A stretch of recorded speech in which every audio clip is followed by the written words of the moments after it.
The chamber aboard the Concorde vessel was built for intimidation. High walls curved inward like a throat. Pale lights hummed without warmth. The air carried the faint scent of metal and ozone, a design meant to unsettle visitors who breathed oxygen and emotion in equal measure. "Commander." Elias stood alone at the center. His hands were not bound. That itself was a calculated insult. Across from him hovered the alien known simply as the Reader. Its body was tall and thin. Translucent skin stretched over an internal lattice that glowed faint violet. Where a face should have been there was only a smooth surface, broken by a cluster of shifting lights that pulsed in complex rhythm. The Reader belonged to a species that conquered without firing weapons. They consumed civilizations by understanding. Them, fear, desire, instinct, every commander who had stood in this chamber before, Elias had broken within moments. The Reader drifted. "Closer, human commander," it spoke. Its voice not sound, but pressure inside the skull. "Your resistance is inefficient. Your fleets are scattered. Your people will submit once I reveal your strategic intent." Elias said nothing. The Reader interpreted silence as weakness. That assumption had ended wars before they began. It extended one long limb, the air shimmering as psychic force gathered. "Your mind will be opened," the Reader said. "You will not feel pain. Only truth." The alien pressed inward. The chamber fell silent as the Reader crossed the threshold of Elias's thoughts. At first, it saw what it expected: surface thoughts. Discipline, command structure. Elias's mind was ordered, clean, trained. Tactical maps flickered through memory. Ship formations. Supply routes. Probable loss ratios.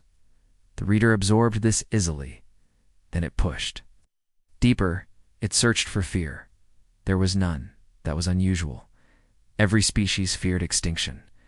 Even the bravest minds carried a core of self-preservation. The Reader adjusted its frequency and went further. It found memory. A child watching the sky burn red over a city. A woman smiling despite exhaustion aboard a damaged cruiser. A crew laughing while patching hull breaches with borrowed parts. The Reader paused. There was grief here. Deep and layered, but still no fear. Instead, beneath the grief, there was something else resolve. The Reader pushed again, expecting denial or emotional collapse. Instead, the human mind opened wider. The Reader suddenly found itself standing inside a vast mental landscape. Not chaos. Not fragmentation purpose. It saw humans facing impossible odds across centuries. Primitive vessels crossing endless oceans. Fragile bodies walking on hostile worlds. Machines built from scrap, defying natural limits. Failure was everywhere, but surrender was not. The Reader felt something unfamiliar. Pressure. The human mind was not recoiling. It was observing. Elise's thoughts did not resist. They welcomed intrusion, the Reader sensed. Awareness. The human knew he was being read, and he was letting it happen. The Reader attempted to withdraw slightly. Relate. It was too late. The next layer hit like a gravitational wave. The Reader saw what humans believed about themselves: small, temporary, insignificant, and yet they acted as if the universe was a problem to be solved. The Reader perceived human history not as a linear record, but as an avalanche of defiance. Plagues endured. Stars reached. Extinction predicted and ignored. The Reader felt instability ripple through its own cognition. This was not a species driven by survival. This was a species driven by refusal. The Reader tried to disengage. Something held it. A thought, quiet and steady, echoed through the mental space. If you are here, you are already too close. The Reader froze. It had never encountered a mind that acknowledged it directly. Alien minds shattered when touched. They screamed or collapsed. The human mind did neither. Elias's thoughts shifted. The Reader was shown images, not as memories, but as deliberate offerings. A human engineer rebuilding, A reactor, while radiation alarms screamed. A pilot ramming a failing ship into an enemy carrier without hesitation. A medic refusing evacuation to treat one more wounded stranger. The reader recoiled. This is illogical, it projected. Your species embraces loss. The answer came calmly. Loss is the price of trying again. The reader felt something crack. Its species optimized for certainty. They avoided loss by eliminating risk. Humans did not avoid loss, they accepted it. They planned around it, they advanced through it. The reader attempted to sever the link. The human mind tightened its focus. Now the reader saw something deeper still. Not memories, intent, the reader perceived. Contingency plans stacked upon contingency plans. Not rigid orders, but adaptable frameworks. If this fails, do this. If this burns, build again. If this ends, remember why it started. The reader experienced a sensation akin to vertigo. The human mind was not a weapon, it was an ecosystem. Resilient self.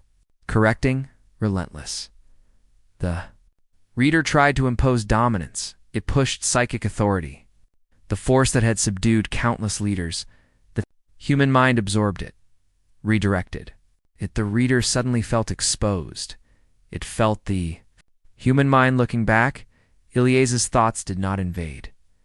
They evaluated. The reader realized with horror that its own thoughts were becoming visible, not extracted, understood. The human mind mapped patterns instantly. Emotional cues, predictive logic, decision thresholds Elias was learning. The reader attempted to break the connection violently. Pain lanced through its neural core. The human mind did not attack it, simply remained present. A thought surfaced, not as threat, but fact. You read us to win. We understand you to survive. The reader's internal lattice flickered erratically for the first time in its existence.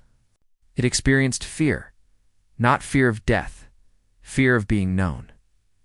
The reader withdrew at last. Snapping the psychic link, it reeled backward. Lights dimming. The chamber lights flared as containment fields adjusted automatically. Commander Elias swayed slightly, then steadied himself. He exhaled once. The reader hovered in silence, its movements unsteady. You should not exist like this, it finally said. Your species defies predictive models.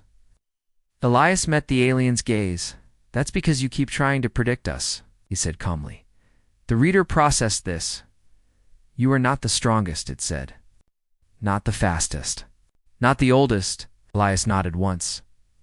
No. He agreed. The reader hesitated then. Why do you endure? It asked. Elias answered without raising his voice. Because we decide to. The reader drifted farther back. As if distance could restore control, it understood something. Now, humans could not be conquered by knowing. Them knowledge strengthened them, the readers. Species fed on certainty. Humans thrived on uncertainty. A message arrived through the chamber systems.